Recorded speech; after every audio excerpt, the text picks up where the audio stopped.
I'm not ashamed. Was Judas's betrayal of Jesus an unforgivable sin? This is the question that we seek to answer today as we continue our verse-by-verse study of the book of Matthew on walking through the Bible.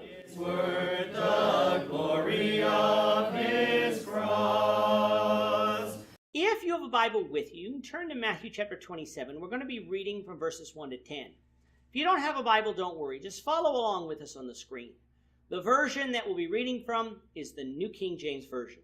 So, Matthew chapter 27, beginning at verse 1. When morning came, all the chief priests and elders of the people plotted against Jesus to put him to death. And when they had bound him, they led him away and delivered him to Pontius Pilate, the governor.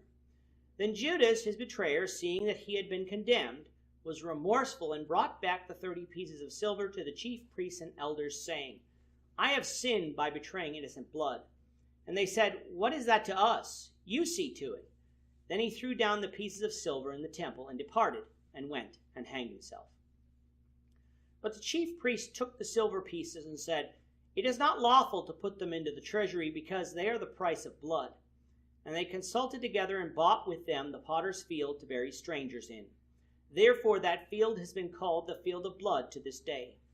Then was fulfilled what was spoken by Jeremiah the prophet, saying, And they took the 30 pieces of silver, the value of him who was priced, whom they of the children of Israel priced, and gave them for the potter's field, as the Lord directed me. In the latter parts of Matthew 26, we have Jesus' arrest, trial, and conviction.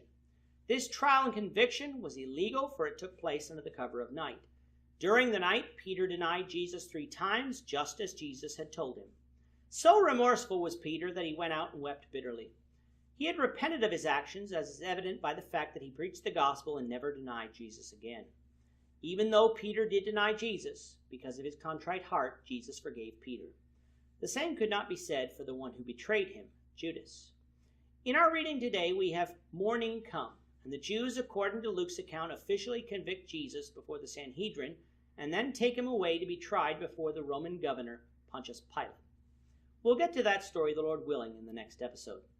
Judas, though we're not told this before, must have been watching these events through the night, for it says that he saw that Jesus was condemned. He would not have known this if he wasn't there.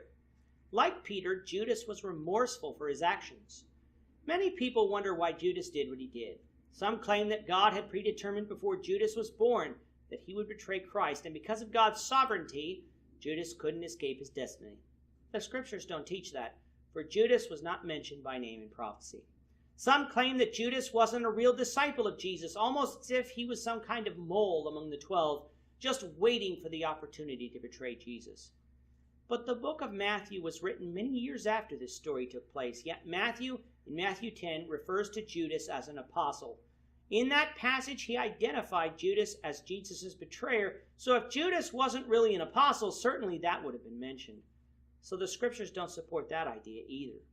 Even though Matthew doesn't tell us directly, Judas's motives can best be described in the book of John, where John 6:61-64 would tell us that Judas had a lack of faith.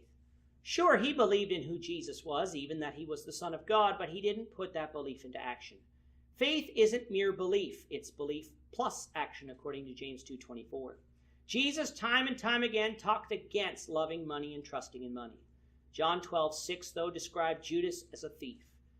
If you don't follow Jesus' teachings in one area, it is very likely you won't follow them in other areas as well.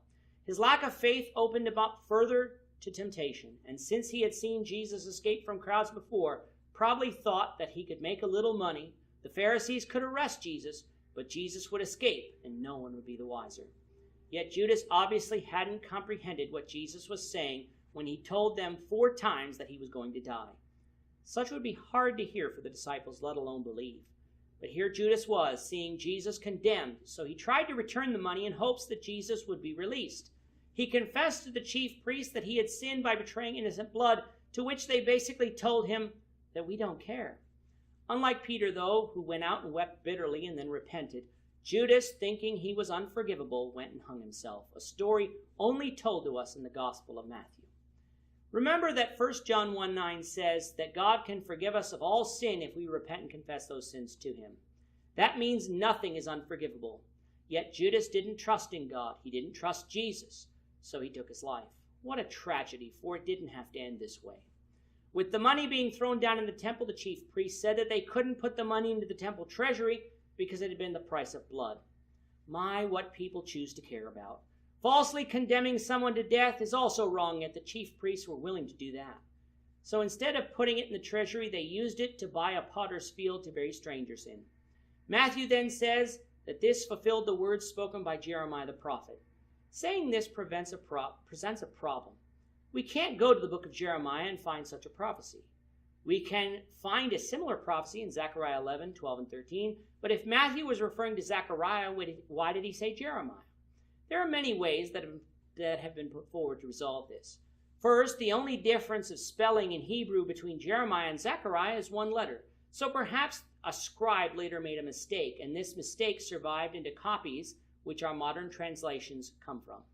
Another possibility is that the name Jeremiah may be used here to represent the book of the prophets, with Jeremiah being first on the list, hence why he is listed first.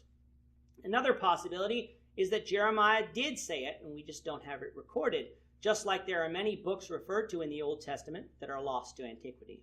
So which is it? The answer is I don't know. All are plausible, but I must say, if our faith is going to be hanging on whether or not Jeremiah or Zechariah said this, then we have pretty weak faith, almost looking for any reason not to believe. The book of Matthew was written during the lifetime of many of the people mentioned, including Jesus' enemies. They did not raise any issue with Matthew 27:9 in order to discredit the book. So since we know that Matthew was inspired of God, we also know that whatever the answer is, that Matthew didn't make a mistake and can accept on faith the accuracy of his work. With that, our time is up for today. The Lord willing, we hope you'll join us for tomorrow's question and answer edition, seeking to answer the question, is it wrong for a Christian to celebrate a birthday? The Lord willing, on Monday, we will return to our study of Matthew, covering Matthew 27, verses 11 to 14, as we continue our walk through the Bible, one verse at a time. I'm not ashamed. Thank you for watching today's episode. We hope that you found it edifying and ask that you not only subscribe to our channel and podcast, but that you like and share this episode among your friends, so that the saving gospel of Jesus Christ can go out to the whole world. Of his cross.